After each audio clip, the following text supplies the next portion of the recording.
authority in all sectors of the economy. And later on, we'll share this with you. Coalition says more than 1,000 persons killed, 2,000 villages sacked by armed herdsmen in Benue's Sankera axis. Well, I'm hanging out with Babajide Kolade Otitoju, the one, the only BKO. I greet you, BKO. Thank you, citizen. Good afternoon, viewers. Yeah, we are joined by the proud Ikurudu boy. Well, so the team is ready. I hope you are.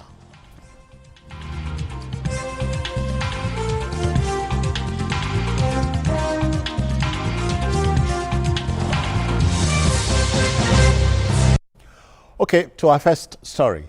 You know, one unique benefit of being in Guinness World Record is that doors to unique opportunities are opened to you. And for 28-year-old Seidu Abdulrahman, a photographer from Yobe State, the road to stardom is open. The unassuming craftsman has been officially recognized as Guinness World Record title holder for the headshots photographs taken in an hour. Well, let me tell you, a headshot photograph, by the way, is a portrait that focuses on the person's face. If you see the picture, a man achieved the feat when he captured 897 students of the Government Day Secondary School, Potiskum, in 60 minutes. And elated Seidu remarked that the feat belonged not to just him, but to every Nigerian. We share his joy, don't we?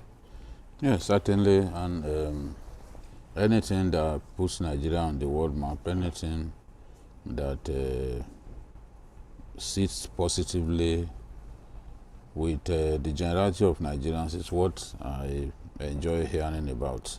Yeah. In a season in which some people are doing their best to bring down their country, to put their country to shame, in the season in which some people do not see anything good about their country, there are still people out there happy to fly the flag of Nigeria, happy to rewrite world records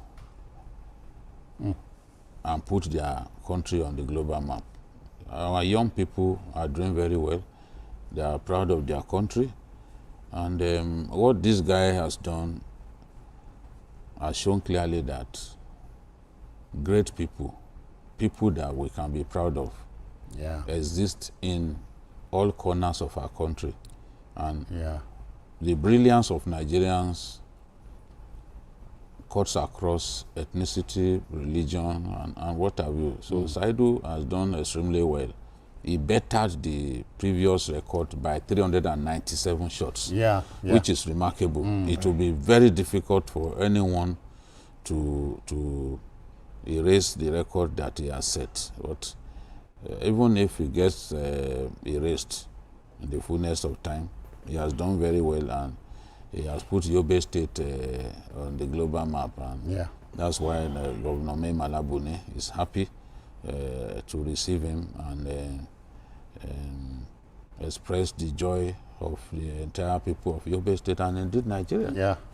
He even underscored the excellence. When the youth do something like this, it brings joy, you know, to everyone. Everybody. Mayor, when the unassuming girl from Akwa Ibom hit the world record in cooking, we thought it was just another thing. But here we go again. Yeah, why it is heartwarming is because one of the problems we have in this country is that our youths have deviated from hard work and excellence. We've criticized them, a lot of them, for not doing what is expected of them. So when we see others who are striving to set records, it's something that we should be happy about. It shows that, yes, we may have problems with a lot of our youth, but a lot of them too are focused and are doing the right things. You know, in why Guinness World Record is very important is that it is a global thing. It's not that you are in your own space and you've excelled in that space. You are now going to compete with everybody around the world. And when you are able to achieve that feat and it is recognized officially, it's something that is heartwarming. And we must tell the viewer that Seidu never got money for this achievement, but a Guinness certification is what you need. Yes, that's why you see when you have that certification, that's money by other means. Yes, because it shows that you perform a feat that has been found to be extraordinary worldwide. It's going to be on record forever. Anybody can access it and see that you are one of the few people. Yeah. You are one of the few people that have excelled and be so recognized. After all, as they say, many are called, but few are chosen. So our chosen man here is Saidu Abdurrahman. Good luck and congratulations one more time. Okay, you know, being pig-headed, that's going to our next story. Being pig-headed is to be willfully or perversely unyielding or obstinate. For a third-year history and international studies student, Precious Mbakwe, it was the last bus stop. You know, the management of the Nnamdi Azikiwe University, UNIZIK, has expelled the unyielding student after she was captured assaulting a lecturer, Chukwudi Okoye, in a viral video. She was deemed to have violated the student's disciplinary regulations, particularly regulation number 4. As a history major, Precious failed to learn from history, Mayor. It is very sad. Very sad because before in this country, teachers, though they were not well paid, they are well respected. Yeah. Parents used to sometimes go to school to complain about their wards so that they can be disciplined. And over time, we have lost that discipline and values, which is so sad. In this case, that is one of the problems of the social media. Though social media has a lot of advantages, but it has brought some problems, some negativity that borders on that is very dangerous, because it is unbelievable. Proud to now, it is unthinkable for a student to insult and assault a lecturer. If you like, a teacher in this case. Yes. Because even when I was in University of Lagos, you know, in most universities, when I was in University of Lagos, in my department, there are 2 lecturers that people are scared of because they have this habit of failing a lot of their students. When you know that people look at them as if they are psycho cases because they usually fail a lot of students. And people are actually scared of them. So, but now, you will see students who do think that because of social media, they can do whatever they like. Because in the first place, it is wrong of you to be streaming on TikTok in a department. It is wrong. Then a lecturer has to now physically touch you to excuse you to move from there because we are so engrossed in doing live streaming.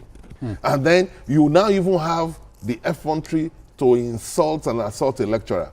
I know some people. I read a Onagorua essay. Adegorua essay, who said, "Oh, the punishment was too steep and all that," and I don't agree. Are you surprised that this incident is splitting opinion? No. Naturally, in everything that happens, some people. But you see, in this case, I support totally the actions that have been taken by the university. Because you see, in one of the laws of power, reputation is very important. It's key. Yes, you must guide your reputation jealously, even with your life. So it is important for the university community to send a message that it is unacceptable for a student to intimidate a lecturer, because that is what has happened. It cannot be allowed that a student will intimidate a lecturer. When that happens, when that is allowed to happen, then there's a problem in that university. You cannot discipline anybody, because be proud to that. It is only court guys that used to do things like that. BK, are you surprised that it is reported the girl in question is not penitent? Yes, a lot of these ill-bred young people are like that. Even when they are wrong, they are not prepared to admit it. And I'm not surprised that on social media some people are supporting her. Look, in Nigeria today, even issues that are so self-explanatory you still find some funny Nigerians arguing to the contrary. So there's no issue that you won't find someone saying, no, it is not right. The school has a set of rules. Yes, yes. Those rules, you know you cannot go against them. When a person takes a life, you know that your own life will be taken in return. You cannot come and say it is harsh because it's in the rule books that you cannot After all, in the village, wrestling has rules. Yes. Talk less about a university community. Yes. And where there are set rules. The fact is, when you graduate from a school, they give you a certificate. Yeah. They give you a testimonial. Back in secondary school, they used to give us testimonial. Yeah. Now, the certificate is an affirmation that you have excelled in academic work as well as good conduct. Good conduct, yeah. A school will never be proud of you if you are good academically but you lack moral rectitude. They will never, no school will be proud of you. The rule is clear. You cannot fight. Yeah. Like in my own school, if you were caught exchanging blows, you are gone. Both of you are gone. Whether you are in your final year. Yeah. I heard some people saying, oh, 300 level, oh, they should have been more lenient. We are very funny people. Even if you are just writing your papers. Yes, to the end, you can be expelled. Oh, yeah. That's the law. Yeah. That's what the law says. And that's why people must behave themselves when they are in school. If your parents have not brought you up well, it is not for you to go and show it in school. Because if you show that in school, the consequences are clear. But those who support her, do they manage to remember that the lady's mother is a teacher? It's not even our business whether the mother teaches there or not. It is what she has done. Let's not even go into that. I'm not interested in whether her mother teaches in that school. That's none of my business. You are standing the place, you are blocking a pathway. That's it. And the man simply said, excuse me, just a gentle tap so that you can give him a chance to move on. That's not the place to even do that kind of thing. Yes. Why not do it in the hostel? Why not do it somewhere else where you do not obstruct the movement of other people? Your own right, where your own right stops, somebody else's rights begins. You have no right to block somebody's movement. And the lecturer merely did it. He did it gently. But this guy felt that maybe she's too beautiful to be touched or something. There are some Nigerians who are so irritable. Even when you get into an aircraft with them, you see the way they are shouting. So what is, you now imagine what goes on in their homes. Yes, there was a boy in an aircraft. I was traveling from Abuja. The boy will stand on top of the seat and then jump down. Playfully. Yes, he was just playing. So, and I knew that he could even break his neck in the process. Any misstep, he could break his neck. So I told the mother, I said, tell this boy to stop this. He could hurt himself. He said, leave my son, no, leave my son. I said, see this one. You don't need to go to their home to know the kind of housewife she is. These are the kind of people who will be fighting their husband. This girl was dragging the teacher by the scruff of his neck and ended up tearing the man's dress. The man also had bite marks. You see, the video did not tell all the story. The teacher had bite marks on his arm because the teacher said, look, you've already recorded me in this video, you must delete it. And she kept struggling. You know what she was doing? She was dragging the arm of the lecturer close to her breast so that she can then allege sexual harassment. You know, it is their tool.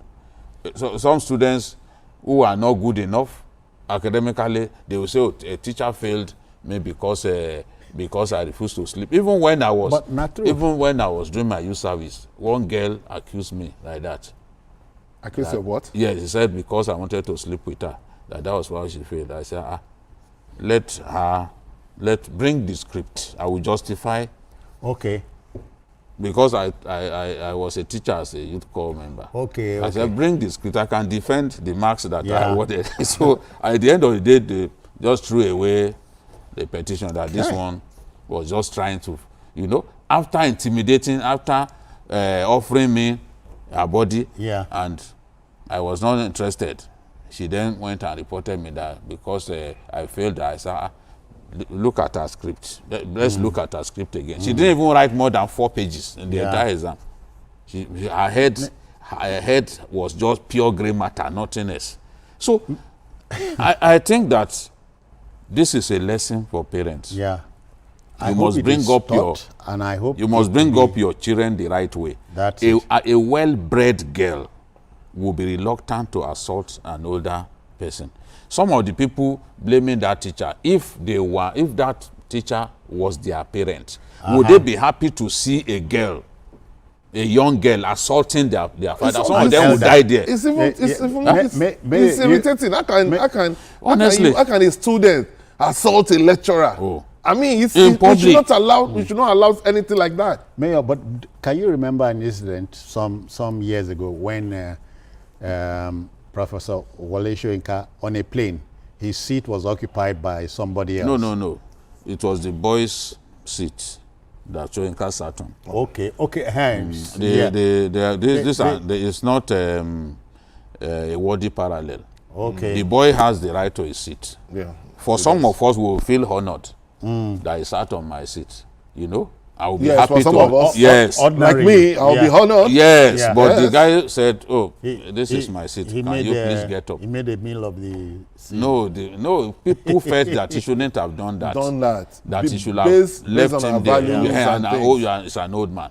An old woman once sat on my seat, and the moment You I allowed got it. there, she wanted to get her. I said, "No, sit there. just What is no. the big deal?" Yeah. So these boys and girls have no home training. Hi. They have no home training. Maybe that one they did not even know who Soyinka was. It's possible. You know, because they don't read. It's possible. Yeah. They are It's reluctant possible. to read. The things that excite them are different. So how can a Nobel laureate, Yeah. first African Nobel laureate, sit on your seat? You are not even qualified to lace his shoes in the first place. Yeah. You sat on your seat and you insisted that he must get up. You know? We made a meal of it. And so people were outraged that you should have. But people should naturally be outraged because that's an African. Yes. It's not as if there's no another seat that you can see. Yes, it's just like bouncing the man from. No. That's not. That's on African. We are not Oyinbo people. You see, the thing, social media is driving people to nuts. Oh, yeah. People are losing their heads because of social media. She should go and start What were again you in another recording? university. Even that place, you have no right to record there. There. And then you obstructed someone's movement. Just a tap. You were so irritable that you felt that, oh, no. Why should they touch me? These kids don't have respect. They don't have Normally, when you respect. see a lecturer, you know that this person is a lecturer. Even if you feel, In this TVC, some years back, about 6 or 7 years back, one girl on internship, she wanted to come into the reception. Do you know, she just used her shoulder to brush me. Okay. I said, what is this? I called HR. I said, they should send that girl away. Let her go back home so that they can train her. I made sure that she left so that she will learn a lesson from there. How do you are supposed to even wait for an elder to pass. Yeah. But this one just brushed me. It's because that's what I'm saying. No because training. These people, No even training. if they are trained, they won't accept the training. That's the problem. A lot of the parents, don't want to train. You know, because these young people believe that they have rights, they don't have to respect anybody. There is that time. They don't really respect people. In our own generation, for example, if I get to a place and I see an elder doing something or sitting on my seat, defer to him. I'll defer to him or her automatically. That okay, ma. Even if the person or sir, if the person even want to say, oh, come and have this, I'll say, okay, no, I'll be okay, ma. I'll be okay. Or when you are sitting somewhere and you see an elder, you will stand up and say, oh, come and have this seat. Yes. Even it's not even an elder, even us that we are not that. Even abroad, they still people do it for us. Maybe they are aping Western values and all that. We still see people get up for the elderly in trains. Yes. In trains. In the UK, another okay, you can take my seat. What is the big deal? You are now fighting a teacher. Okay. Well, at least UNIZIK is telling us we are not a permissive society. No. We are not a society of anything goes. Oh, yeah. So we hope she is learning. All right, now to our next story. You know, the rules that govern what happens in a free market environment are known as market forces. And so when competition sets in, so many things give. For the Nigerian National Petroleum Corporation Limited, these are trying times. The state-owned and owned oil and gas company has strongly denied claims that it sells substandard petrol with a high burn rate. Company spokesman Olufemi Shoneye, while reacting to a video which surfaced online, strongly refuted the false and misleading allegations contained in the said video. Competition, we must remind the NNPCL, is always a good thing. It forces us to do our best. BKO. Yes, I agree with Femi Shoneye that if people willfully drag the image of NNPCL in the mud, such people deserve to be taken to court. Remember the so-called community leader who claimed that the Port Harcourt refinery was not working? That's it. That they were taking supplies from other places and bringing and dumping them in their tanks over there.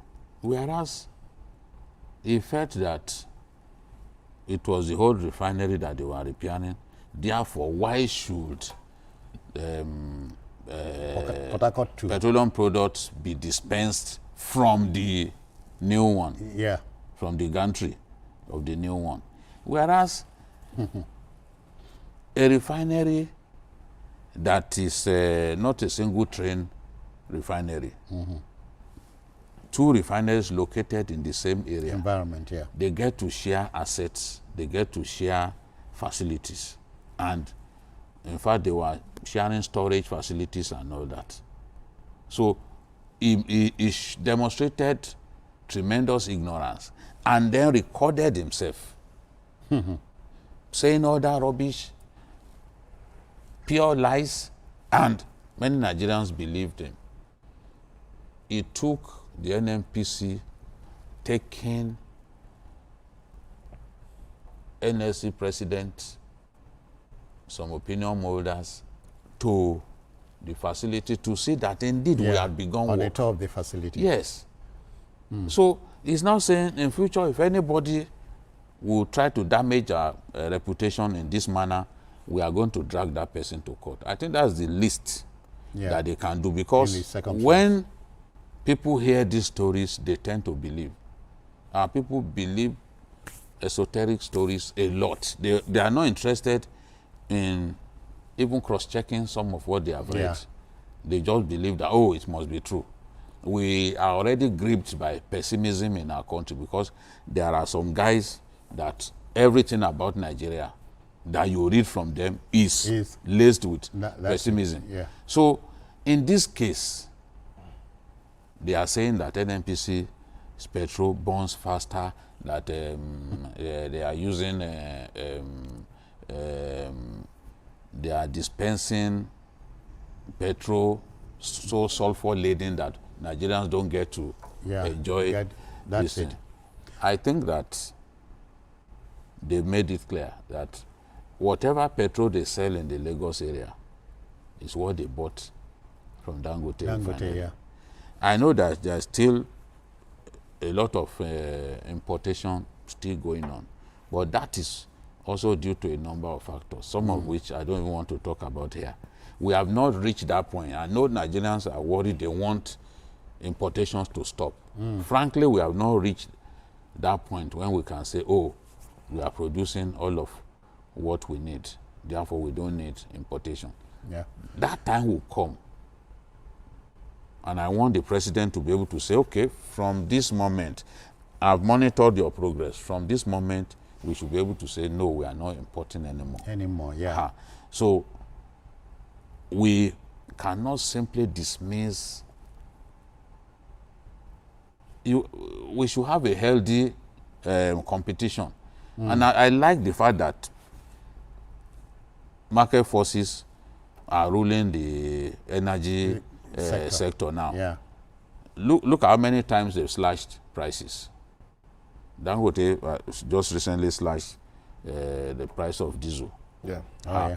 In his own way, he's trying to outmuzzle the importers. And it's okay to do that. If I were in his shoes, and I know that, okay, they are not going to stop importation, okay, there are steps that I would take to make it extremely difficult for them to sustain a regime of fuel importation. So that's a different matter. But going out to try to damage the reputation of your competitors is not what anybody should encourage. Let's have a level playing field. I think we have it now. People will choose where to buy from, but it is not right to give the feeling that some people, their fuel burns faster. This thing. Across the world, crude oil is of different grades. Oh yeah. And what they produce too is a product of the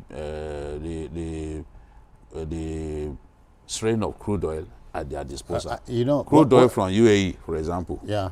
From Russia, from some of these countries of Eastern Europe, even Texas. Yeah, okay. Will never be as clean as our own. Brent. Yes, our our own is the best. They call it the Lamborghini of the industry. It's the best. It's very light. Brent sweet crude, It's very light. So even the Saudis, many countries of the world, they buy the Nigerian crude and use it to blend theirs. That's it. Because they know it's the top of the range, So there's so much accent put on, this one is substandard, this one is of a greater standard. I don't think that is the way to go. I don't, and frankly, apart from during Abacha's time, when we had this terrible fuel, and the last one that happened about 2 years ago, when they imported very bad fuel into our country.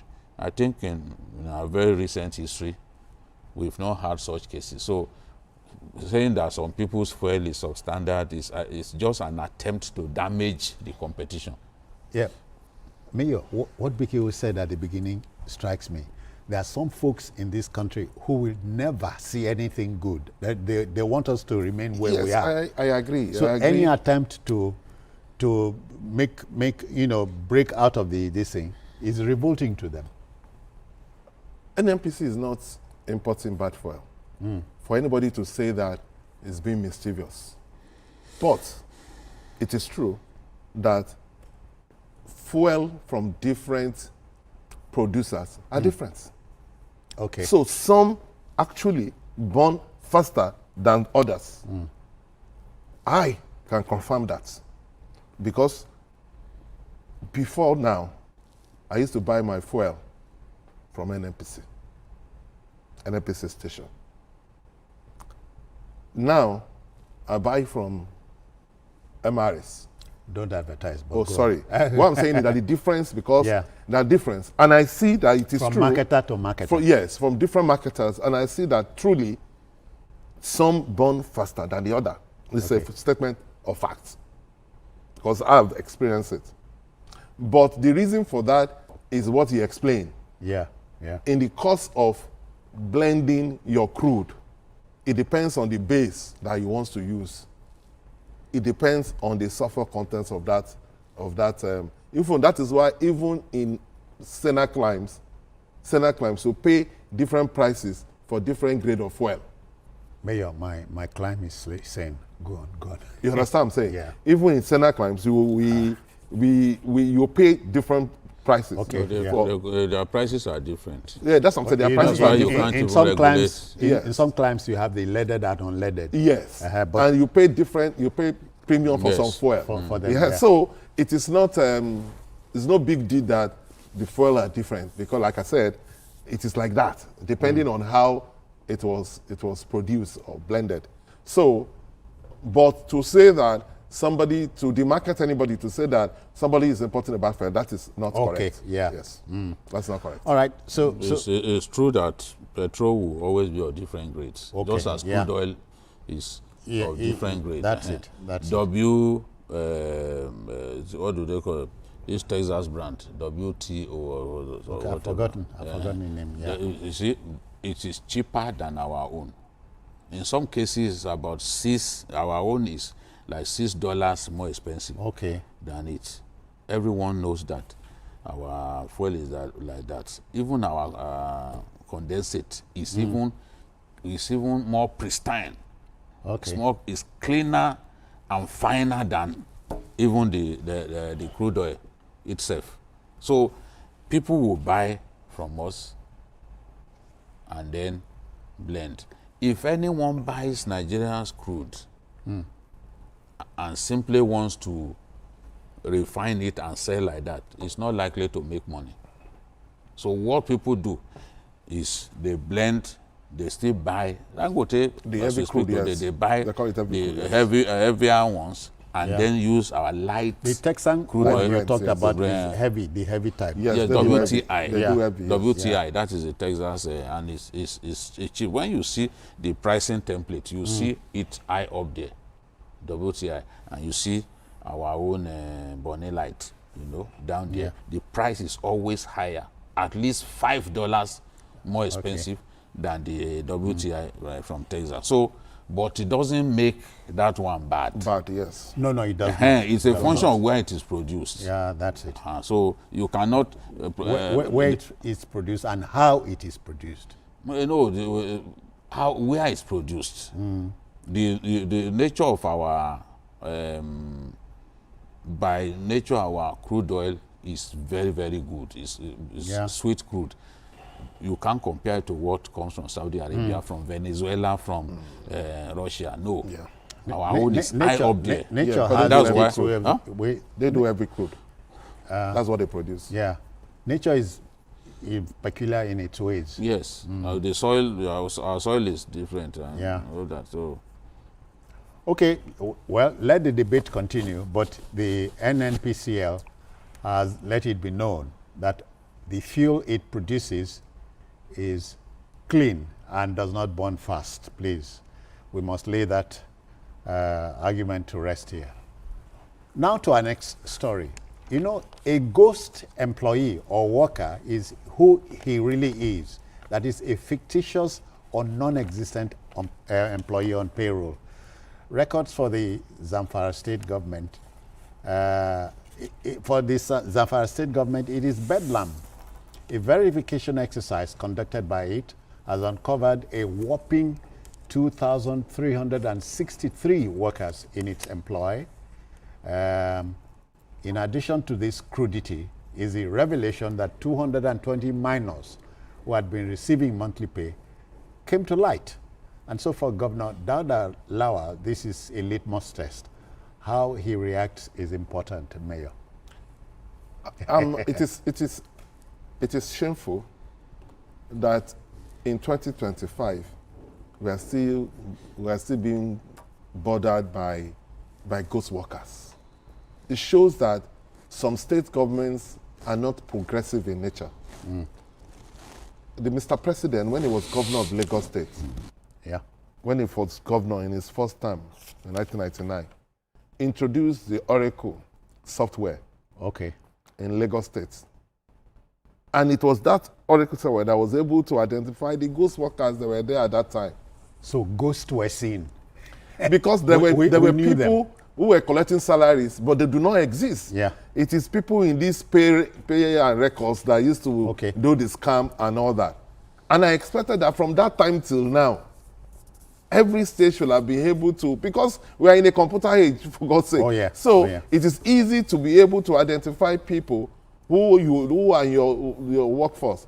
So for them to now discover more than 2,000 ghost workers, it's good for the state because it will save them a lot of money. But it's also an indictment that the states have not been doing what is expected of them. Because how can you be talking of ghost workers to the tune of 2,000? You can talk of some few workers, maybe they are just workers, and then they've left, they didn't resign properly, and they are still in the system, and you can be able to pick 1 or 2 or 10 people. Yeah. But to pick over 2,000 people as ghost workers. Are you able to reconcile this issue of minor workers? Minors. No, that one is fraud. So people that are responsible, should be made to account for what they have done, because it's a minor is a minor. You will know that this person has no business being in this workforce. So paying somebody like that regularly shows that it is a scam between some people, and the law should take its course. The governor should not only discover that they've been discovered, they should be made to pay for the fraud they've committed, because that one is plain fraud. BQ, and so bad behavior must be punished. Yes, and you know, Zamfara is one of the states, the last set of states that are still trying to pay the minimum wage. Long after others had decided, you know, Zamfara was struggling to decide.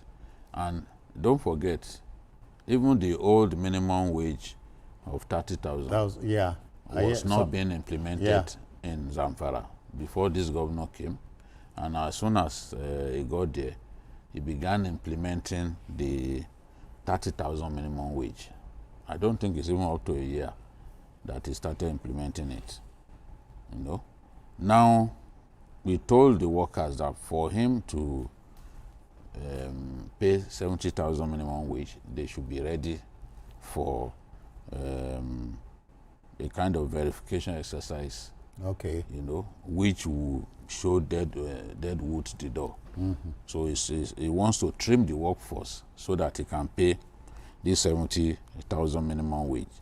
So a committee was set up, and that committee highlighted that 27,109 permanent workers were cleared, while workers with questionable employment include 2,363 ghost workers. So out of this, 1,082 civil servants are due for retirement, but they are there still collecting salary. 395 contract staff, 261 of them are on the nominal role, and 213 are on study leave. 220 minors are in the employment, and 67 workers on secondment. Yeah. So the ghost workers,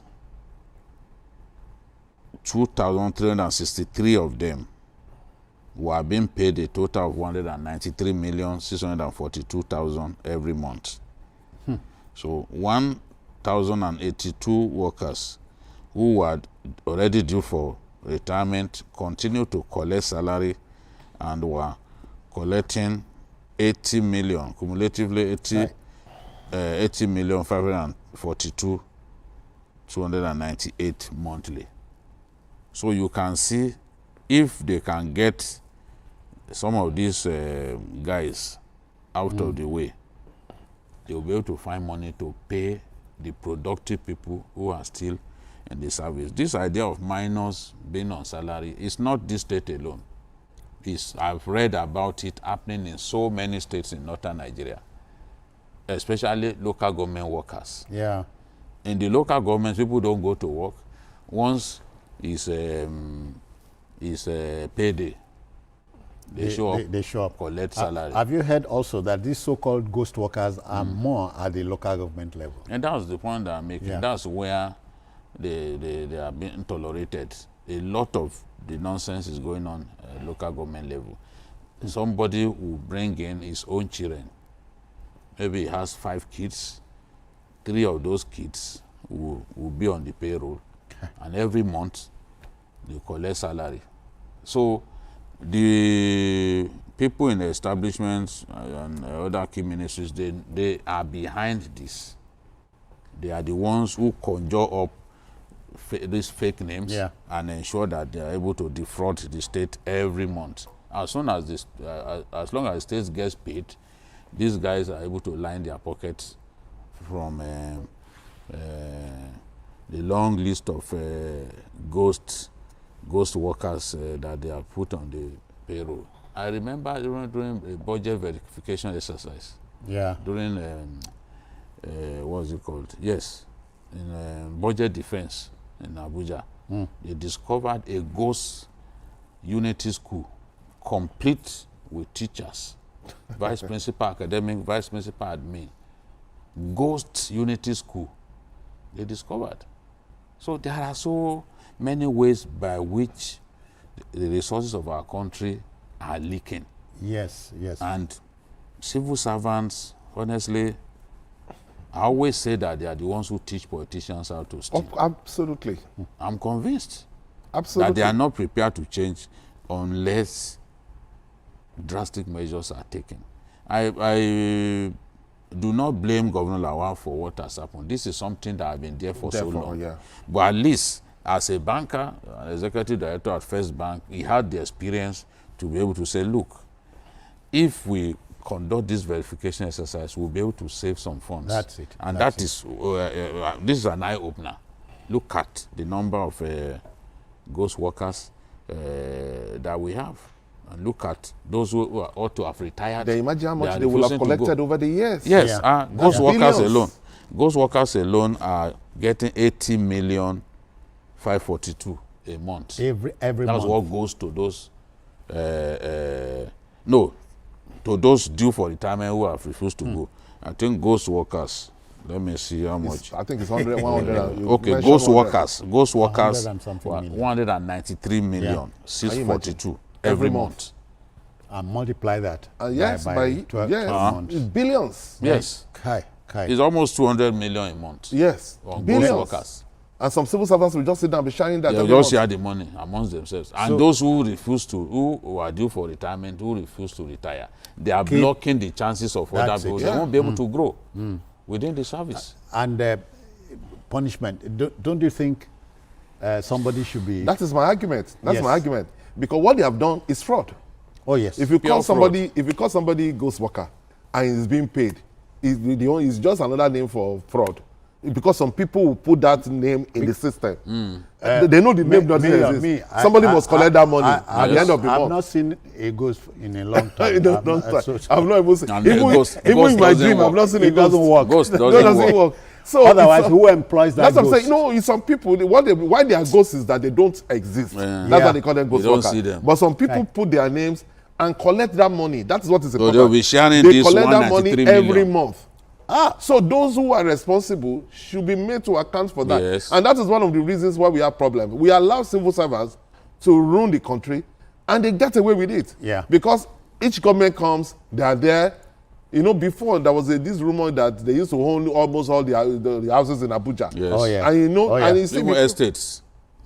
because they get away with it. Another government will come. When they discover them, they will chill a little bit, allow things to cool down a little, and then they start all over again. That's it. So they must be made to pay for what they've done. Because So- there's no other No, I name for it, remember just a fraud. level 9 officer Yeah. in Abuja who had an estate. There was You a story. don't say. Yes, there was a story that I did some years back when I was in the news magazine, a cover story. A level 9 officer. Officer. A woman, a woman. Ew. A woman. You people say what a man can do. They can do much better than us. Those people they are very effective at anything they do. So a level 9 officer who owned an estate. An estate too. I'm not saying a couple of houses, an estate. Of all Have places. been milking the Abuja. system for years. Milking the system for years. A system that can permit an individual to own more than 700 duplexes. It's a very shitty system. I don't understand how people get away with this kind with of things thing. like that. It's not. We're not Some talking about two the houses. the system is faulty. Duplexes, 700 and something. So when Prime Minister Narendra Modi of India said corruption is worse than diabetes. This is what he was talking about. Yes, Anything what that it means beats is that diabetes. no, yes, because corruption kills. It It does. denies people things. The government will not have the money to be able to do the basic things. Yes. That is why you will see an iconic hospital like UCH not having electricity. Oh, yeah. Because there are not enough funds to go around.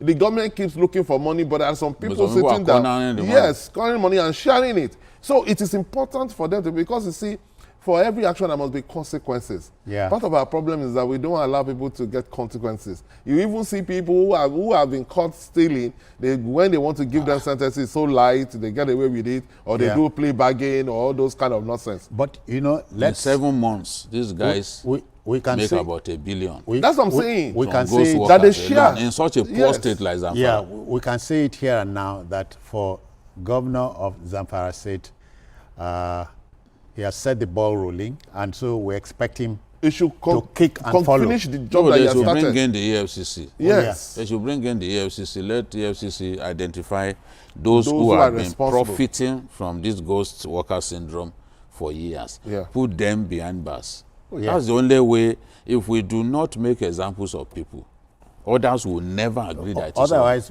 if you go back to what Transparency International said the other day, we are 36th on the corruption Forget those ones. index. Forget those ones. Make her forget. No, we Because made there's a politics. little progress. Because No, there's no, politics in it. Yeah, but we there's have made politics in it. We have made progress. We made a little progress. Presidency I do agrees not- with them, but I'm saying things like this story we are reporting. Now, part of it. Part of No, it, there yes. are some Of course, there are some of course. areas where we've shown some transparency, where Okay. we've made life difficult for some corrupt people. Okay. Yes, Okay. there are some government agencies now where the human influence has been Because of the reduced to TSA. the barest minimum. Yes, you know, even after TSA was created, ICPC discovered that some civil servants, with the connivance of banks, were still opening secret accounts. Huh. Against what the system Yes. says. Ministries, departments, and agencies, civil servants still opening secret accounts known to them and their banker friends. Because all of these things, they can't get away with these things without the connivance of bankers. yeah. You know? Yeah. So despite TSA, Because you have to pay the it's money being to an account. bypassed. They are still bypassing TSA. They are saying now that, okay, payment of cash it should be de-emphasized, because if you do it electronically, they can follow the trail. Yeah. But our people are bypassing. They use dollars that they have stolen, you know, get tons of naira Okay. and then convert to dollars and use those dollars to buy houses and all that. They will not transfer through the banks because they know you will come for them. Okay, let the debate continue, but we wish Governor Zamfara Godspeed as he makes to clean the urgent stable.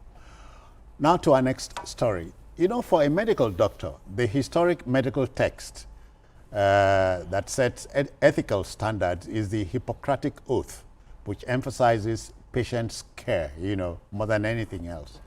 In Safana local government area, a medical doctor, Lawan Ado, we can tell you, it became a tall order when he confessed to treating several injured bandits. One notorious bandit, Usman Modi, with a 50 million naira bounty placed on his head, got treated by the medical practitioner. The situation becomes more demanding when it is said that the bandits would pick him straight to the bandits' hideouts when his services were required. Security operatives think the doctor has questions to answer, BKO. Yeah. How do we get rid of banditry if doctors are conniving with them, if security operatives are conniving with them? Banditry will continue to thrive. The bandits make a lot of money, and they are prepared to pay anything for To the be in services business. that they require.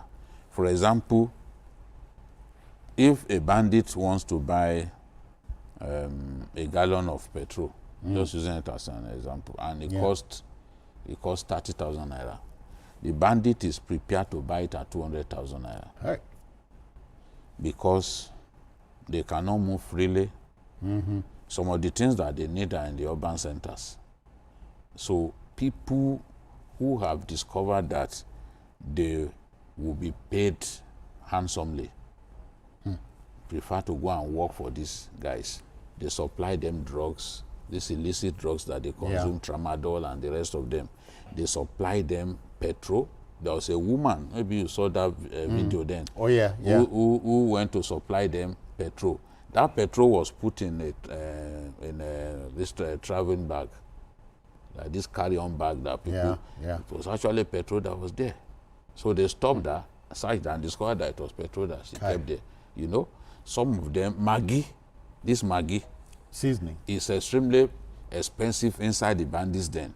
Wow. So if you can gather, gather tons of Maggi and go and sell to them, they are going to pay you handsomely. Hey. So people are doing What did they business. do Maggi for? No, they will cook now. Oh, they want to eat, No, but they delicious they, food? Of course, they will eat now. They no go season soup. They eat now. Food. Even some of our friends in northern Nigeria, even rice and beans, for example, this solid Maggi, not the liquid one, no. Yeah. They squeeze it like that and eat. Something that until you cook it, you cannot eat it. They will eat it directly like that. So they need Maggi. Their wives in the forest will have something that she can use to cook good food for them. You know, some of them they need to feed well. They like the good life. Oh yeah. You know? Oh yeah. So then drugs. The other day, and substances. a trailer load of tramadol was being taken to Sambisa Forest to supply to Boko Haram when the trailer was intercepted. Yeah.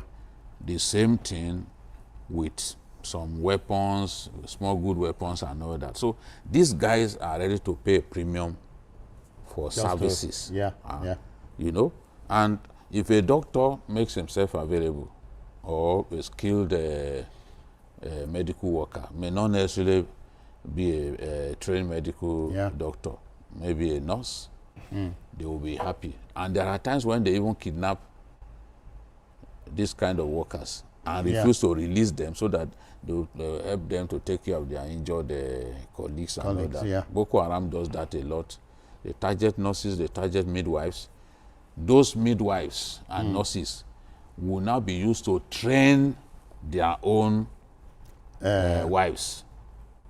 So that after those ones are gone, they will have acquired the skills. So I was told that even Leah Sharibu was trained as a midwife inside the Boko Haram's den. You know, she was trained, and it's people who have the training that they have kidnapped that will be used to train them. So the point that I'm making is where they are, there are many things they don't have access to. Yeah. In fact, in Briningwari, when I went to Briningwari, I was speaking with some of the bandits in the market. I said, are you not happy now that you can come into the market and buy what you like? This reke, sugarcane that you are eating, I said, if they were to supply you in your forest, don't you know how much it will cost? Now you can come into the market. Is it not something that makes you happy? Some of you, your wives are pregnant. You can't take your wives to hospital. Because soldiers are trailing you. They could fire at you at any time. They could take your life. What did you say? Those boys, they say, yes, it's true. We like it like this. We like it. They should not shut this market. You know, because that market is also where even the cattle that they rustle, they bring some of them into the place to sell. So they are pleading that they should leave the market.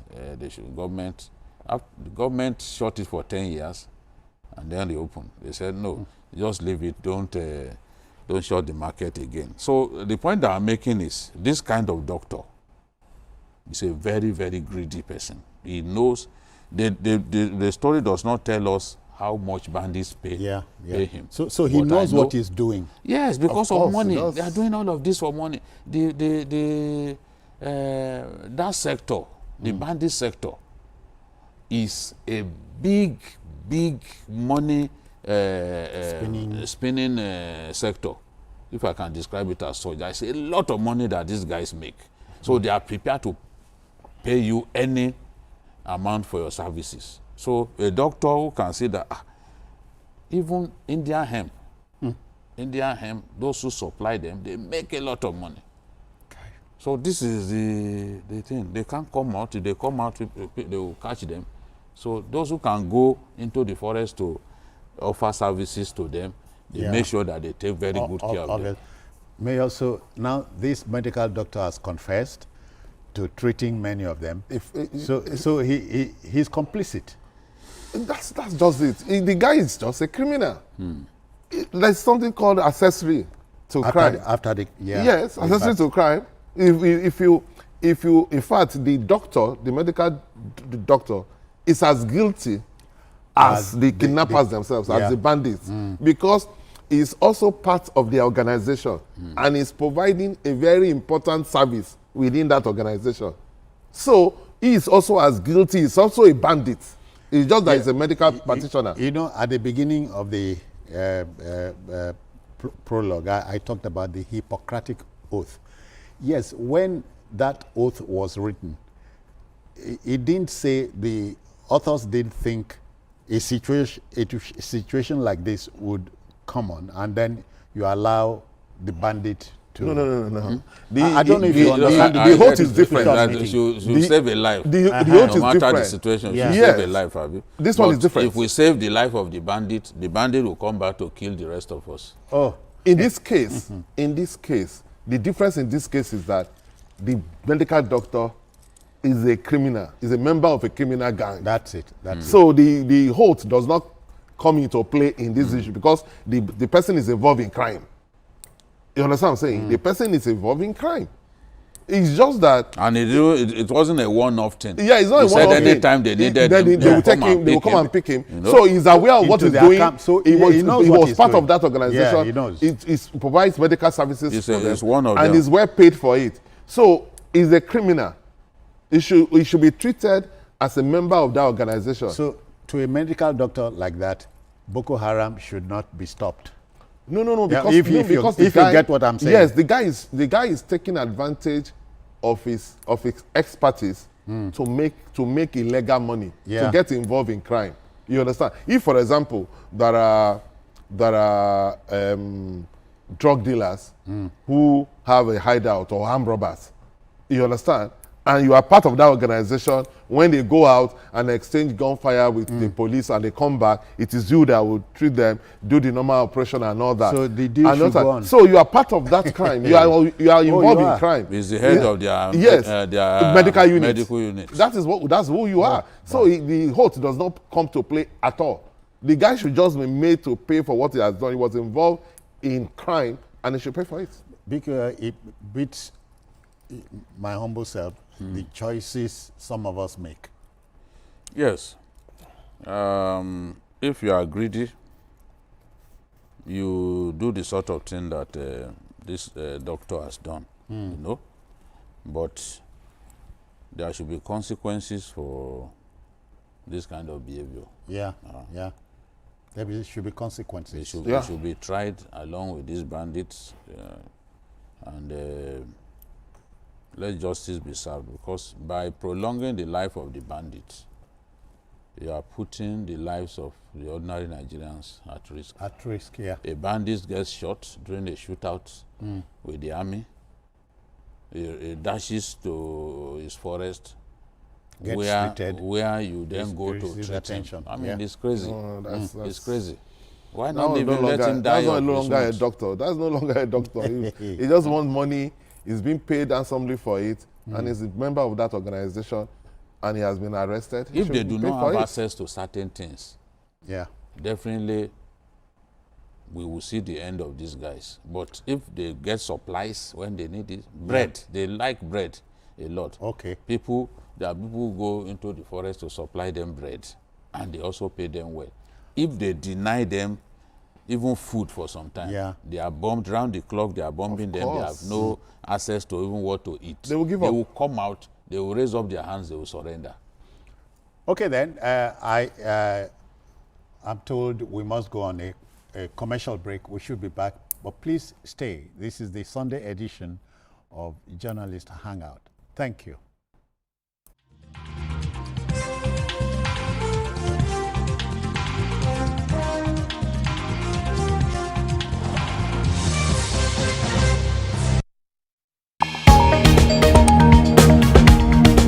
The Inspector General of Police has met with senior officers to review the state of security.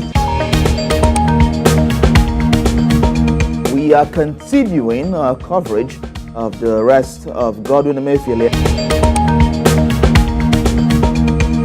The Senate has summoned the governor of the Central Bank of Nigeria to properly brief the Senate regarding the state of the economy.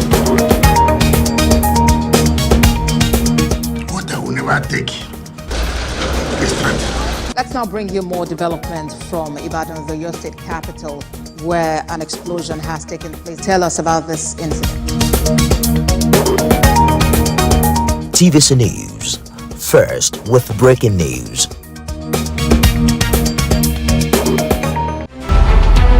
Every major news story is with many perspectives and layered with different levels of impact. Hello. What time did this happen? We will be right there.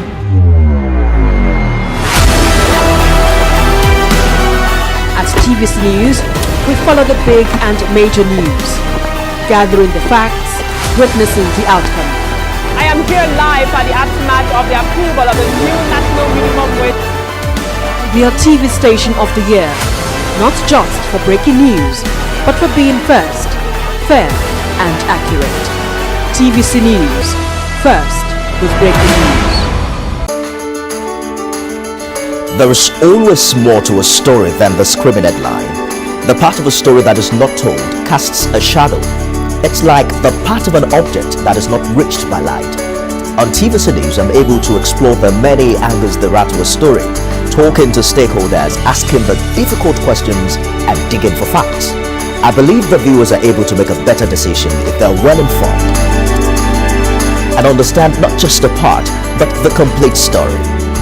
TVC News, first with breaking news.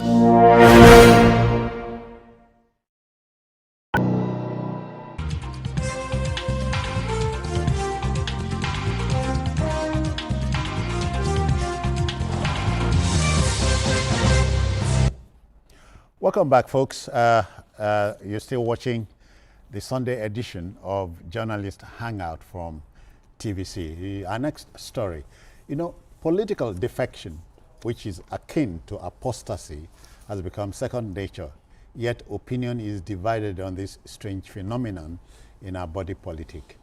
A former Sokoto State hemsman, Aminu Tambuwal, has accused members of his party, the People's Democratic Party, PDP, who defected to the All Progressives Congress, APC, of being driven by stomach infrastructure, a term made popular by former Ekiti State Governor Ayofayoshi. Tambuwal, who spoke on the sideline of the PDP National Executive Council meeting in Northwest Zone, said the APC lacked focus, direction, and compassion. He questioned the integrity of the defecting politicians, who he claimed were not driven by a desire to help the people, but hunger and a lack of self-control. Mayor. With all respect to Governor Tambuwal, I don't agree with him. He just what don't you agree with? I don't agree with what he's saying, that it is hunger, and he's saying that now. And a lack of self-control. And he's saying that now, as far as I'm concerned, it's sour grapes. We have seen with Nigerian politicians that they want to belong. Okay. Most politicians want to be in the mainstream. They want to be where it is happening. So when they are in opposition, sometimes they may even join a party, not because they believe in the ideas of that party, but they want to use the party as a vehicle to get power. And when they get that power, they want to align with the main power. Instead of Governor Tambuwal saying what he's saying, he should sit down as one of the leading lights of PDP to ask themselves what is the problem with their party. Because their party is not providing enough opposition, and members could see that there is no future in that party. So if they leave the party and join APC, it's because APC is doing something right. You have to now add that to the fact that most Nigerian politicians, they may say, my people, my people, my people. I'm doing this because of my people. Nobody is doing anything because of any people. They're doing it because of themselves. Yes. Man wants that power for himself. In the course of getting that power, if he needs to appeal to people, if he needs to do things for them, he will do it as a means to an end. The end is to secure that power. So when some politicians see that their interest is not well protected, or that the vehicle they are now using cannot take them to the promised land, they will jump ship and join the winning party. Okay. That's the reality. Most BK, nothing seems to be done about defection in my country, your country. No, the Nigerians have come to see defection as a way of life. The only time I see people complain about defection is when it concerns rivers. The other day, Senator Ned Nwoko defected to the APC from the PDP. Yeah, I'm not hearing anybody saying that he should lose his seat. Nobody's saying that. It is only in rivers that people defect and they say, oh, they must lose their seats. They don't even want the court to take those seats. They are said automatically. You can imagine, you hear a lawyer saying automatically they've lost their seats. Where has it ever happened that people defected and they automatically lost their seats? Yeah. Those lawyers will not tell us. What does the law say? The thing is, it is only the court that can take that seat. Just as somebody won an election, you gave him a certificate of return. What the law says is that a certificate of return duly issued can only be taken back by the court. Yeah. That's what the law says. And when you see lawyers who sit in TV studios and be saying they've automatically lost their seat. By what happenstance can you point at where that has happened? If you permit this, in Edo State, 14 14 House of Assembly members were duly elected. They were not inaugurated. But there's a Supreme Court something that says you cannot defect. Now, if you defect, the matter still has to be litigated upon. It has to be litigated upon. No, and the example that I give is that the law says you cannot kill someone. If you take a life, your own life will be taken. But have we ever seen a situation in which somebody took a life? We did not put him on trial. We just started cutting his neck. That is, it has to be litigated upon. Even the case that is often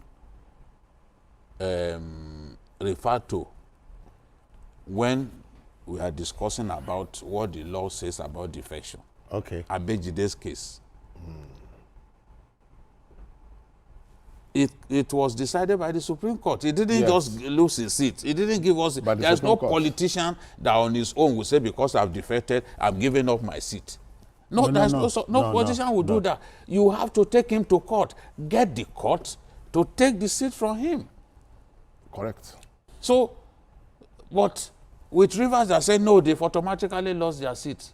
Oh, so they should leave their seats and then go just like that. And they want INEC to simply conduct an election. INEC will not do that until the courts... A competent court of jurisdiction. Once the court take those seats, INEC will then conduct a by-election in those places. All of this huffing and puffing will achieve nothing. Yeah. And they know it. That they've automatically lost their seat. How? So there's also a law that says that you can defect if there is division within your party. Yes, at the national level. Yeah, at the national. That is what a lot of people are using now to defect, to say that PDP is in crisis. People don't even care. They want to defect. They want to defect, yes. Whatever happens, they don't. So you can use that. It's the court that can pronounce that whether truly there is a division within that party. It's only the court that can make that pronouncement. People like Ned Nwoko and those guys who are defecting in Delta and other places. Yeah. Because Ted had problem with the governor. They have. They are already looking at 2027. Yes. Some people are defecting because they believe, okay, the party that they are going to, they stand a good chance. Oh yeah. People like former Governor Tambua himself is an emeritus defector. Yes. He's an emeritus defector. Yes. He's one of the highest ranked public officers in Nigeria to ever defect. Okay. The highest ranked Nigerian alive who defected is Atiku Abubakar. As vice president, he defected. You know? As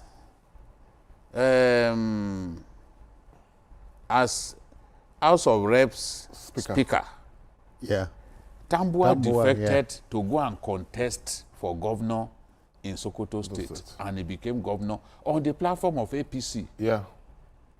The same APC that is abusing. Yes. A lot of people would have forgotten this. What he did. Yes. He became a governor. The APC that is calling names now. I'm not saying APC is smelling like roses, but you are an emeritus defector to the APC. Yes. And you defected. You see, politics is an interest-driven game. And he went back to PDP. Yeah, politics is an interest-driven game. People will take steps in politics because of what they want to gain. Yeah. Tambuwal knew at that time that if he defected to the APC, he stood a good chance of becoming governor of the state. And they had hunted him. They had hunted him, and he defected to the APC, and he won the election as governor of Sokoto State. People like Maga Takada, Wamako, and the rest of them who were in the APC before him, they brought him closer, and the rest is history. So the rest is history, as an emeritus defector, you cannot be saying people shouldn't defect this and that. And if you see, they say that when you point a finger, the rest of those fingers are pointing in your direction. You had defected, you were in the PDP, you moved from PDP to APC, and then you came back to PDP. So you two have a history of defecting. The person that, if he was in Tambuwal's position and if he spoke like this, I will take what he has said seriously. It will be Sule Lamido. All right. Yes. Sule Lamido has never defected from the PDP. Yeah. They are foundation member of PDP, along with Solomon La and the rest of them, along with Bola Ige. Bless you so.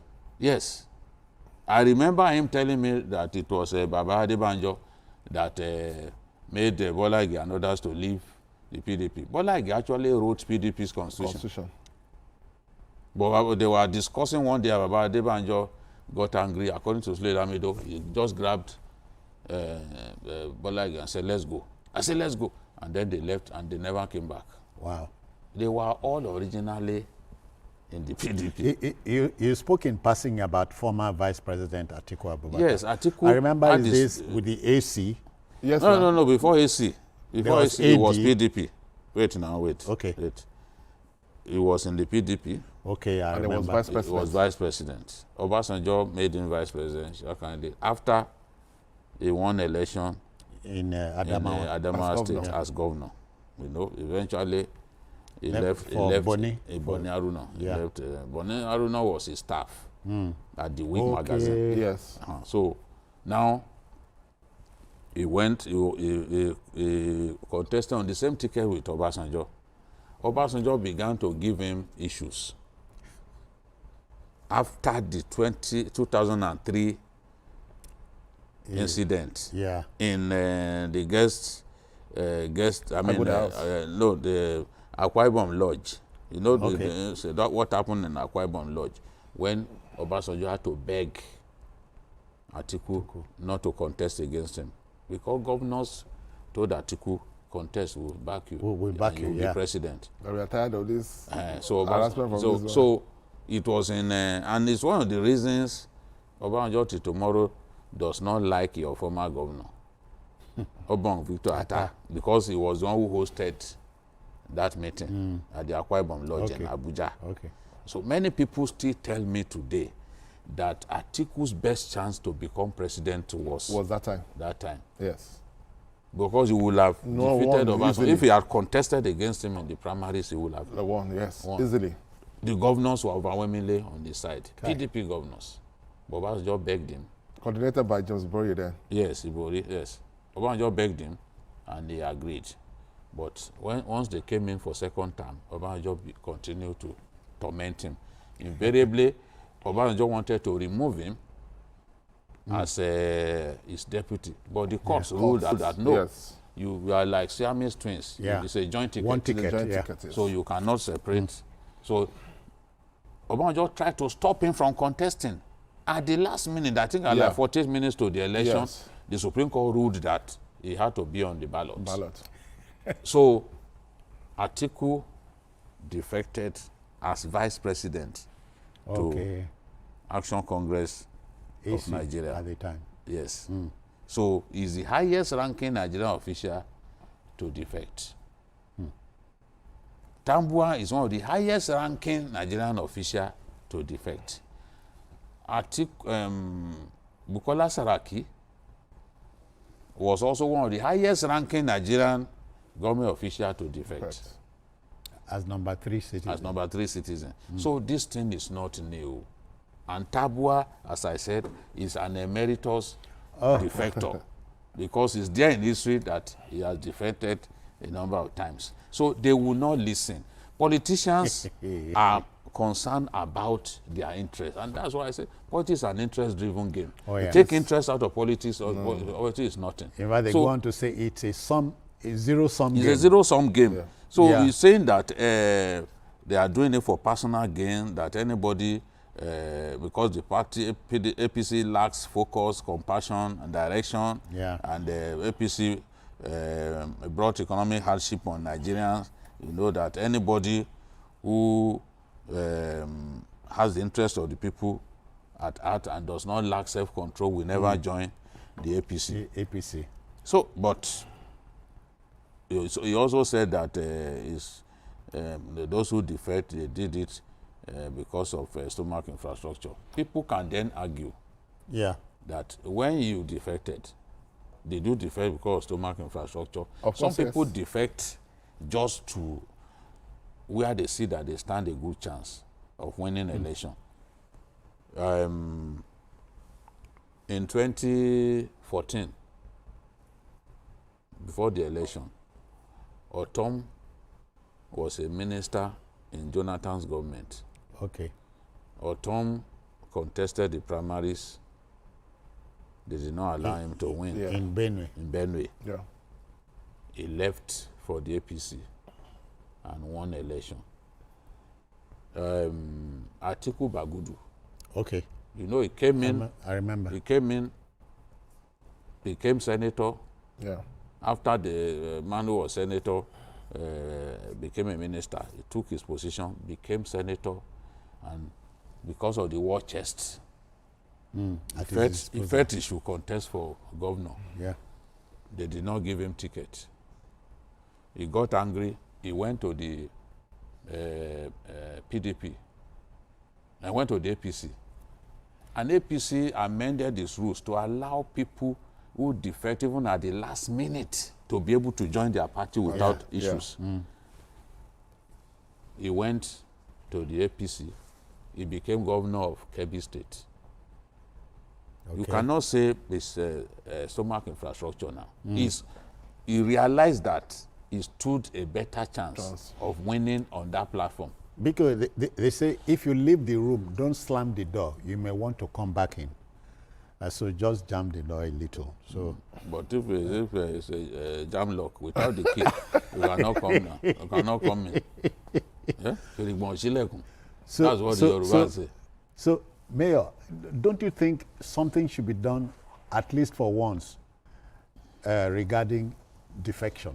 I agree. Because in the United States of America, I think you hardly hear things like this. Yes, I think I agree. It's my own position that the courts, maybe there should be a pronouncement or a law that says that if you defect, this is what then you happens will to lose your your seat. seat. Because my problem is that Nigerian politicians, they do not believe in ideas of any party. They only see parties as vehicle to achieve power. So that is why they defect. If they realize that, oh, I cannot realize my ambition on the platform of this party, or that there was primary, they couldn't get they were not nominated as a candidate, they will now say, okay, let me go to another party to go and... So as far as they're concerned, it's just a vehicle to achieve their aim. So we should try to discourage it, because it makes nonsense of saying that this is what this party wants to achieve for the country. Because they don't really believe, there is nothing they want to do. They just want power for itself. So but sometimes too, people, if there is a big man in a party, and you know that this big man will not allow you to achieve your aim, and you have plans for your people, then be an independent candidate. No. Let us encourage independent candidates. That's what I'm saying. We should encourage, our law should encourage. I'll give this example called what happened in Sokoto.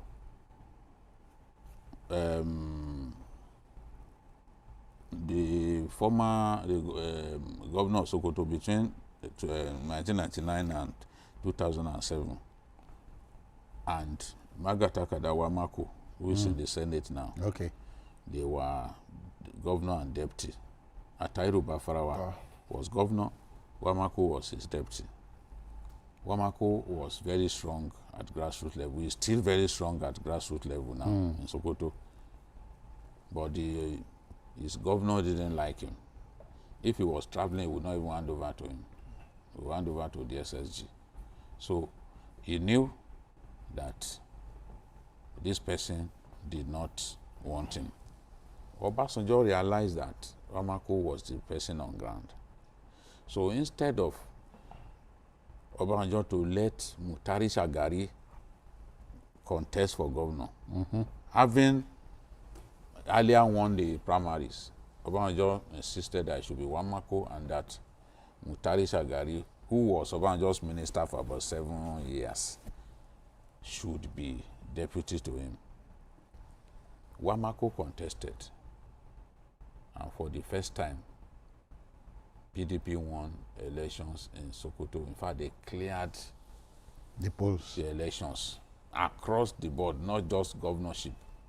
They swept elections in that state, and that was how PDP, swept to power. They defeated Bafarawa's candidate at that time. So, if he had not moved to PDP, there's no way in that party he would have been able to realize his dream. And he was undoubtedly popular. Okay. So sometimes people will push you to go and try your luck elsewhere. And if the people are with you, the politician is nothing without the people. If the people are with you, you can still realize your dream in a new party. Okay. I've seen that people do that. Oh, a lot. So if you take an overview of the defections across board, what can you say about the polity? Yeah, it shows that the opposition right now is very weak.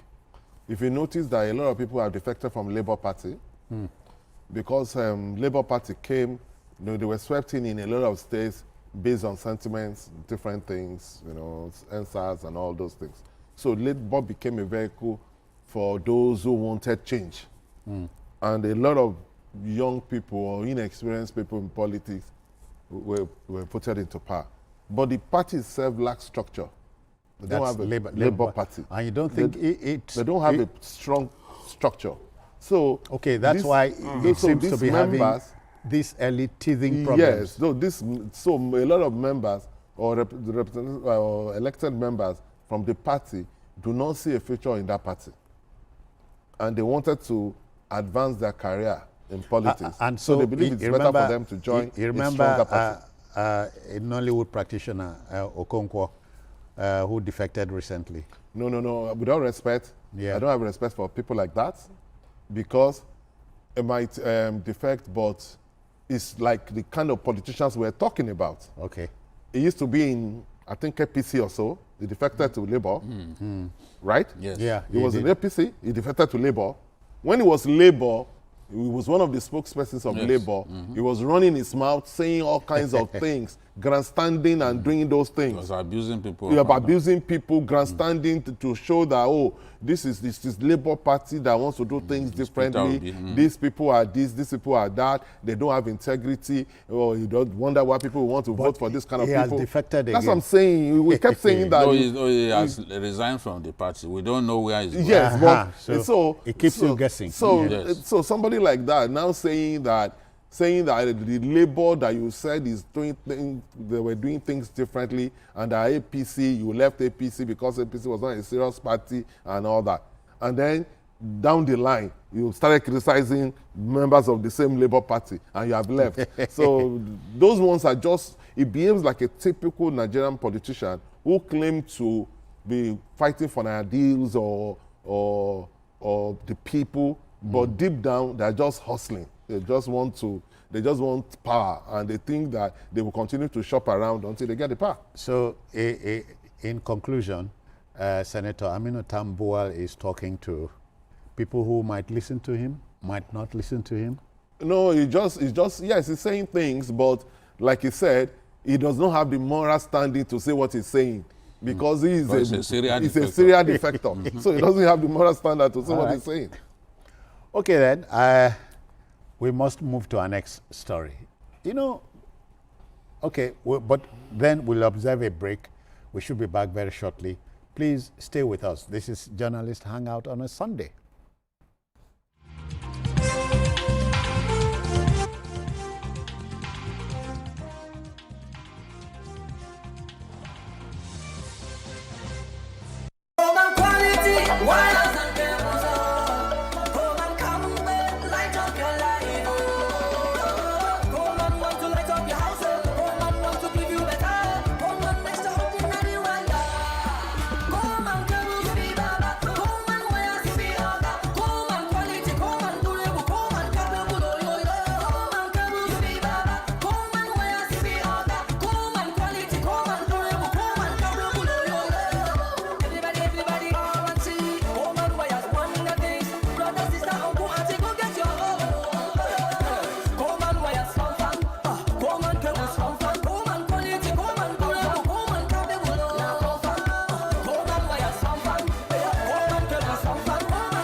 and cable.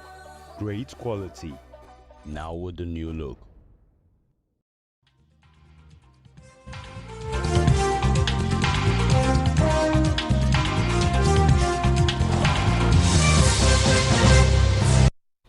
All right, let's return to the stories. The next story is this one.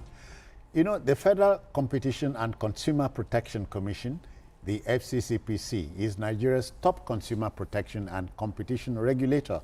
It has an all-embracing mandate to regulate competition and consumer protection across all sectors of the economy. In a matter brought before Justice F.N. Ogazi by Emeka Ndoba, a lawyer, and also an MTN shareholder who sought to halt the FCCPC's investigation into MTN Nigeria, the Federal High Court in Lagos affirmed the statutory mandate of the Commission. Because so the FCCPC is performing a function. Yes. But people hardly hear and know about it. I remember the last time was when it ordered the telcos to to not increase tariff, you remember, and ordered them to give a 1-month subscription. Before then they were even involved in the food pricing and things. Yes, they've even been going to the markets, trying to and all that. move against unfair practices and all that. Oh yeah, I think under the current leadership, Tunji Bello, we are now hearing a lot more about the FCCPC. Yeah. Things that were ignored, overlooked these days, they are showing more than a passing interest. Remember when they locked up a Chinese superstore the other day. Yeah. They also locked up Sahad stores because of price tags. inconsistent price tags and all that. So I think they are trying their best to justify why they've been given that mandate. This issue arose from an MTN shareholder who took the FCCPC to court, trying to halt his investigations into MTN Nigeria. I remember that the FCCPC came up with some companies that were treating consumers unfairly. Yeah. They mentioned Airpeace, okay. MTN, and some of them, So now the court ruled that because the argument of the MTN shareholder who took FCCPC to court was that it should be NCC that should have exclusive regulatory authority on the MTN. So his argument was that if the FCCPC was allowed to continue to exercise regulatory authority and even investigating it, that it could compromise customers' data and all that. But the judge said no, that the FCCPC has the power, has the mandate by law to do the job that is assigned across all sectors. Yeah. To protect consumers' rights, to guide against unfair practices by Nigerian enterprises and all that. And that NCC does not have exclusive regulatory mandate over the telecommunications companies. Yeah. So I think the point is settled that, yes, the law also permits the FCCPC to collaborate with other regulators within the economy when it wants to do... Essentially to protect the consumer. Yes, if the goal is to protect the consumer, they can work with other regulators. But that you cannot say they do not have the power to question your fair business practices, to question the ill treatment of consumers, by your company, to question you on account of not fulfilling your obligation to your customers. Look at the airline business, for example. Look at the way they treat us. Yes. You are supposed to fly at 8 o'clock. Sometimes you may not fly until as late as even 3 p.m. And nobody talks to you. And nobody will say, sorry, this is what happened. They will not even communicate. So we've been pushing that the FCCPC as the agency of government that has the mandate to protect the rights of consumers should be able to do something about what is going on in that sector. Because it is covered so to do. Yes, it has the power. This is what this judge affirmed, that it is an economy-wide mandate that it has. It's an economy-wide mandate. It's not like, it must not go into this sector, it must not go. No. So, and that in doing that, it can collaborate, but it has the mandate to do it. I think this is good victory for Tunji Bello and his team, because remember when they went to the airport the other day to try to remember what happened, and the minister said no, they have no right to come here, that he was surprised that they just came. Of course, you cannot say that it's NC that what they tried to do, that was NCA that should have done it. Yeah. I think this case puts that kind of argument to rest. Yeah. Because if you are saying, what they came to do, they didn't inform anybody, they just descended on the aviation sector to play a role already meant for the NCAA. What this judgment has affirmed is that if we were found in that kind of situation again, what this judgment has affirmed is that while the NCAA has the mandate to regulate the aviation sector Yeah. and its players.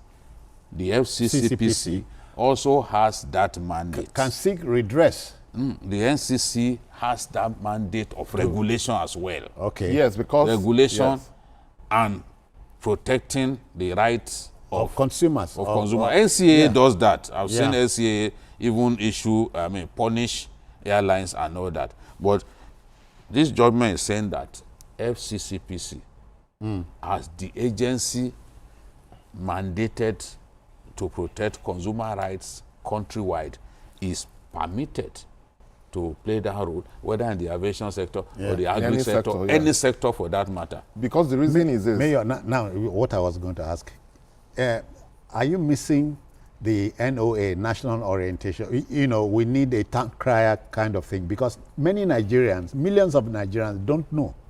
Yes, I agree. If you understand I agree that, you see, the National Orientation Agency, I think they've woken up recently. I see that they've been doing some things. Yes. But you know, there's a lot of things involved, funding and all that. But I think they are doing better than what we used to see, much better than that. But basically, to corroborate what I said is that there are agencies, there are regulatory agencies. For example, in the telecom sector is NCC and NCA in the aviation sector.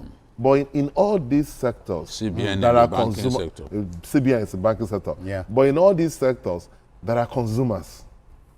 In all these sectors. Okay. And when there are consumers, their rights, the agency that have the power to protect their rights is the FCCPC. So by virtue of that, they have the right to do the same kind of things that people were doing, all these agencies are doing in their sector.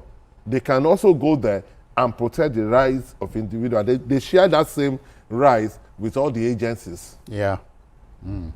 Because they are the ones mandated to protect the rights of consumers. So they also have the right to regulate in every agency or to investigate or get involved in any sector. Otherwise, since Nigerians have developed this penchant of leaving things for God, we won't leave this for God. Because there's an agency now. There's an agency that, you see, because any agency, the effectiveness of any agency depends on who drives that agency, the head of that agency. We've not heard about this agency for a long time because there have been people there, but we don't get to hear what they do. But there's a new person, a forward-looking person. Tutu Bello is somebody that we've known since when he was commissioner in Lagos. So, no matter how obscure you think an agency is, a good leader will be able to bring it to the fore and make it effective. Yeah. That is what he is doing. Because a lot of things that they should have done that they were not doing, that is why people do not even know that there's an agency to protect their rights. Yes. So, and he's doing that now. And even when they went to Osun State to speak with those women, I said, look, you don't have to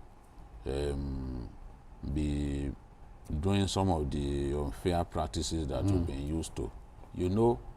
Those women said, look, we arbitrarily increase food prices sometimes because the leaders of our union will tell us that, okay, all of us, let's sell at this price. At this price. And if you fail to do it, you'll be sanctioned. You'll be sanctioned. They'll punish you. They told the FCCPC people. And they are saying, no, these practices are not good. You have to bear the consumer in mind. People deliberately hoarding to drive up prices. These are the things making life unbearable for Nigerians. And I think that the FCCPC has a lot to do. To ensure that our people are not at the receiving end of greedy business people, greedy middlemen who indulge in sharp practices and so on. Driving up prices needlessly. I mean, prices should be determined by market forces. But a situation in which you deliberately create scarcity and then you form all kinds of unions where you give directive that they should go and sell at arbitrary prices that you have set. I don't think it makes sense. So I'm happy that this judgment, this landmark judgment has come, and it will guide every one of us as we move on. All right, so we talk about the way forward. Let the debate continue in that regard. But We'll tackle the last but not least story for today. You know, the frightening saga of killings in Benue State continues, especially in the Sankera axis of the state. An alliance of groups known as the Coalition of Sankera Elites, CSE, has lamented the spate of attacks and killings in the axis, comprising Katsina Ala, Ukum, and Logo local government areas. It says that over 2,000 villages have been sacked and more than 1,000 persons have been killed as well, and property valued at billions of naira destroyed by armed herdsmen between July 2023 and December 2024.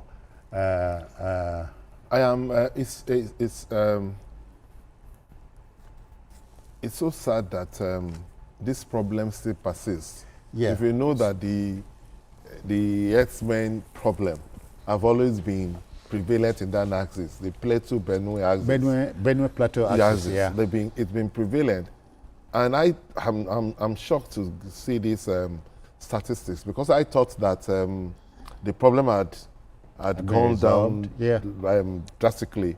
But this is statistics up to December 2024. And the number of villages that have been sacked 1,000 is like it's unbelievable. More than half of a state. It's unbelievable. So I have to appeal to the security forces to redouble their efforts, because we've said this several times. There's no place for armed herdsmen to be killing people. That's unacceptable. Yeah.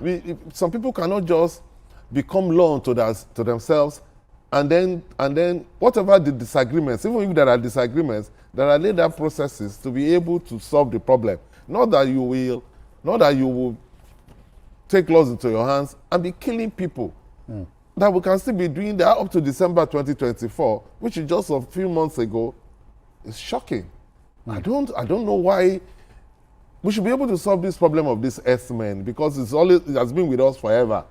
And it seems that these people just believe that they are law to themselves and they can do whatever they like. We cannot allow that in a country that has law, that has laws and that have government in place.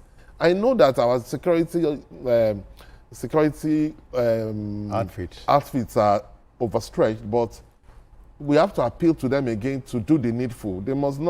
They should solve the problem in that axis. They must not allow these herdsmen to become law unto themselves. Biko, but you know, there are three ships. I always talk about three ships. Yeah. Citizenship, settlership, indigenship. We don't seem to have tackled them. Because the Benue Valley is probably the most fertile part of our country. Oh yeah. And, no wonder it is regarded as the bread basket. Yeah, food basket of our country. Virtually everything can grow. Nearly everything in our country can grow in Benue and Taraba. Those two states. Okay, and Taraba, yeah. Those two states can feed the whole of Nigeria, you know. So, but unfortunately, herdsmen continue to target Benue State. Today, at least 1/3 of the population of Benue are in IDP camps. More than 10 IDP camps in the state, running at the state. Some are being run by the state government, some by private individuals. Out of 23 local governments in Benue State, only 10 are not disturbed by herdsmen. Okay, out of 23. Out of 23, only 10 are safe from the activities of herdsmen. Local governments like Gwe West, Agatu, Guma, Taka, Boko, Uruku, Logo, Ukum, Katsina Lang, Kwande, even Gwe East. Now, this Sankera area, that's where the former governor of the state comes from. What's his name? The young man who was governor after Akume. After Akume. Who now went to the Senate. Yes. What's his name now? The name keeps escaping me. We'll remember later. Yeah. It's from this Sankera area. They even killed his uncle. There was a notorious bandit leader in that area. They call him Ghana. that the Nigerian army had to kill, because after they gave him amnesty, he still continued to kill people. So, because the killings didn't stop, Governor Tom then decided, okay, let's give him a second amnesty. So as they were taking him from the stadium in Katsina, they were taking him to Boko. Nigerian soldiers. Okay, Gabriel Suswan. Suswan. Nigerian soldiers used an articulated truck to block the road. They got hold of him and they served him justice because he had killed a lot of soldiers. So in spite of the fact that Ghana is out of the way, the killings in the Sankira area of Benue State have still not stopped. The killings have not stopped. They continue to kill people. I learned that it was his younger brother that took over banditry from him. There was that back and forth between him and the governor at the time. Yes, he was attacking the governor, but invariably they said, okay, let's give him amnesty again. And then amnesty came. He still didn't stop killing people. Yeah. So when the soldiers had that, in fact, a reception was planned for him. That's it, I remember. There was a first reception in Katsina in the stadium. Then there was another one planned. This one, the governor was waiting.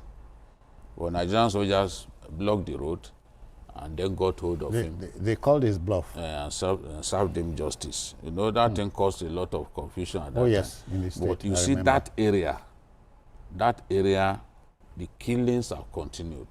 Many people can't go home. They will come, burn people's houses. Herdsmen are doing their own. But even people who are not herdsmen, they are also involved in the killing of people, especially supporters, members of this Ghana's armed bandit gang. They were killing people along with herdsmen who have been doing their worst. It is unfortunate that despite the laws that were created to check the excesses of herdsmen, Tom came up with the anti-open grazing law. Yeah. But it still hasn't stopped the killing of people. And when these people sack communities, sometimes they even rename those communities. They stay there, they don't go back. Okay. I was told that this Kwande local government, that some parts of Kwande local government have already been taken over by herdsmen, criminal herdsmen. The people have lost their community. It's the same thing in Plateau State. I interviewed the governor and he said, there are many of our communities that have been renamed. Our people can't go back home. So this thing has to stop. There has to be a way to put an end to the wanton and needless killing of our people by criminal herdsmen, a lot of whom are not even from Nigeria. People come from Mauritania, come from different places, you know, from Mali to come and be killing our people, from Burkina Faso to come and be killing our people. It's not right. Mayor, at a time like this, it will not be out of place for JH to call on Mr. President as father figure to take a second long, hard look at this thing. I agree with you absolutely, because Mr. President is the commander-in-chief. Yeah. So he's the number one chief security officer of the country. And I think security has improved, especially under this NSA. So that's why I want to appeal to them to do the needful. There is need for them to call the bluff of these S-men. Oh, yeah. People cannot, some people cannot be more powerful than the state. We must not even accept that to happen. A situation where people will go into communities, sack members of that community and rename it. I mean, it's unacceptable. We must not allow things like that to happen. And in some cases, fly flags. We must not allow that to happen, especially when these people, these criminal herdsmen, are not even Nigerians. Most of them are not Nigerians. They are itinerant guys that came from all these, from Futajalon down. That's where they are from. So we cannot allow them. They don't have any stake in the country. They are criminals. And we should see them for who they are. They're just criminals. They are up to no good. So we must not allow criminals to take hold of our land. That is unacceptable, because the number one duty of government is security of life and property. Yeah. That is the first duty of government. That's the primary duty of government. So Mr. President should look into it and see how they can strengthen security in that area. Yeah. I also think that open grazing, open unrestricted grazing is not the solution. Is a no-no. Look at a country like Botswana. See how much money they are making from livestock production. Yeah. Livestock production is a gold mine that we have not tapped into it in this country. Yeah. They Holland built, makes so they much built money from a livestock, university from the scratch with money from livestock in Botswana. After gold and diamond, livestock is a big money spinner for their country. And it's a small country. And it's a small country. So we have the resources. We have the resources to make that happen here in Nigeria. But the practices, the archaic practices, must stop. People should not graze their cattle freely on people's crops, on people's farmlands. Especially that's what leads to the violence. Especially in a 21st century world. No, there are better ways to do it. There are better ways to do it. All right, we must begin to go home, but not before thanking BKO, Babajide Kolade Utitoje for your time. Thank you, citizen. Mayor Akingbedo, thank you for your intervention. Thank you. And so on behalf of the Backroom Boys, I want to say many thanks for watching. We'll return to our normal time of 5 p.m. tomorrow. But if you missed this broadcast, not to worry. This episode will be repeated at 11:30. And also to inform you, we are on YouTube at youtube.com/TVC News Nigeria. I am Citizen Jones Hussein. Bye-bye now. Take care of yourself.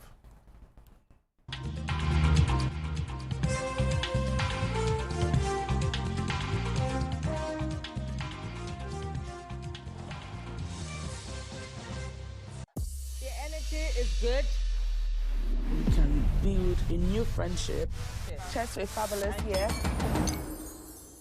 I am sweet, but don't try me still. How can you not disgrace me?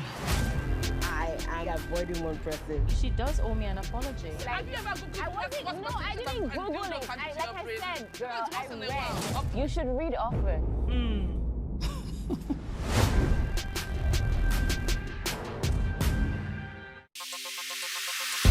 Stay ahead with the biggest news stories. Go beyond the news headlines. Experience impactful investigations. Enjoy resourceful news coverage in real time. TVC News at 7 and TVC News at 10 p.m. Live every day on this channel. TVC News. First with breaking news. Doubt and fear doesn't occur at the canvas. It shows in the canvas.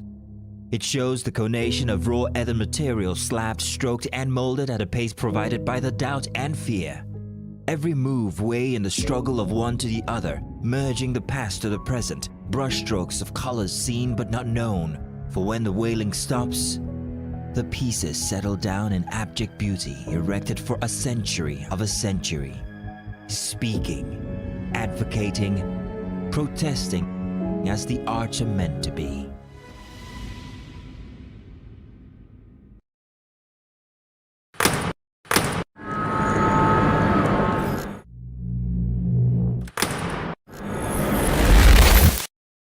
Voted as the best TV station of the year. TVC News breaks into the core of every event as they happen. Following all nationwide big and impactful stories. Without the news from every perspective. Covering every human angle. I am Veronica, bringing you the news you would want to watch. I'm Miriam Lunge. I'm a passionate environment advocate and a published author. I am the founder of Celebration, a businesswoman, and a fashion icon. I am a wealth coach and a real estate developer. I am Amako Arakwe. I'm a corporate commercial lawyer and an entrepreneur. Barkamu da warhaka. I am Ramatu Shehu Oyibo, an entrepreneur and a business coach.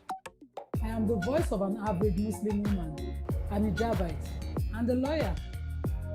I am a polymath and a serial entrepreneur.